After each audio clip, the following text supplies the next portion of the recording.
وهدى ورحمة للمؤمنين.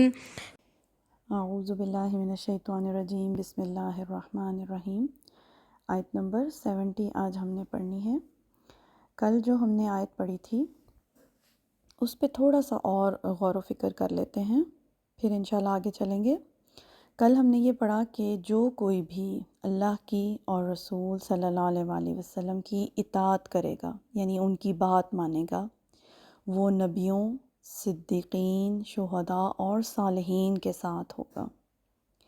اچھا، اب یہ سوال آپ کے ذہن میں بھی اٹھ رہا ہوگا کہ مکمل 100% اطاعت کرنے والا تو ان ہستیوں کے ساتھ ہوگا آخرت میں، مگر کچھ ایسے لوگ بھی تو ہیں جو 100% ابھی اطاعت نہیں کر پا رہے۔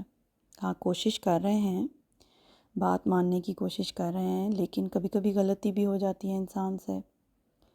تو پھر ایسے لوگوں کے لیے کیا حکم ہے؟ تو حدیث سنیے، نبی صلی اللہ علیہ وآلہ وسلم نے فرمایا، حدیث کا مفہوم ہے کہ قیامت کے دن تم لوگ ان کے ساتھ ہوگے جن سے تم محبت کرتے ہو، یعنی خواہش کرنا اور دعا کرنا کہ ہمیں بھی ان ہستیوں کی رفاقت ملے، اس کے ساتھ ساتھ دلوں میں نبیوں کی، صدیقین کی، شہیدوں کی اور صالحین کی محبت بھی ہونی چاہیے۔ اچھا، کسی سے بھی محبت انسان کب کرتا ہے؟ کسی سے بھی محبت نہیں ہو سکتی جب تک کہ آپ ان کے بارے میں بہت قریب سے جانتے نہ ہوں۔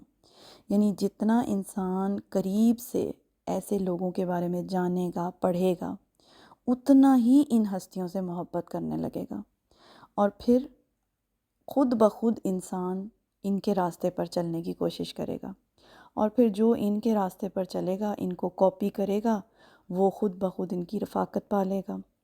اسی کو کہتے ہیں آئیڈیل بنانا۔ اچھا، آئیڈیل کسے کہتے ہیں؟ جب آپ کسی کو جان لیتے ہیں، قریب سے پہچان لیتے ہیں، اس کی خوبیوں کا آپ کو پتہ چل جاتا ہے، تو خود بخود انسان اس ہستی سے محبت کرنے لگتا ہے، اس کو اپنا آئیڈیل بنا لیتا ہے، اور پھر جس کو انسان اپنا آئیڈیل بناتا ہے، انسان اس کو لاشعوری طور پر فالو کرنا شروع کر دیتا ہے، کاپی کرنے لگتا ہے۔ اسی کو کہتے ہیں اتباع کرنا۔ لیکن بات وہی ہے کہ کسی کو جاننے کے لیے وقت دینا پڑتا ہے۔ خالی جو محبت کے دعوے ہوتے ہیں کہ ہمیں بہت محبت ہے، نبی صلی اللہ علیہ وسلم سے بھی حقیقی محبت تبھی ہو سکتی ہے جب ہم ان کی زندگی، صلی اللہ علیہ وآلہ وسلم کی زندگی کو بہت قریب سے وقت دے کر پڑھیں گے، سیرہ کو پڑھیں گے۔ تو اللہ کہتے ہیں وَحَسُنَ أُولَٰئِکَ رَفِیقًا، اور کتنے اچھے ہیں یہ لوگ دوست، یہ ہیں حقیقی دوست، یہ ہیں آئیڈیلز، یہ کاپی کیے جانے کے قابل ہیں۔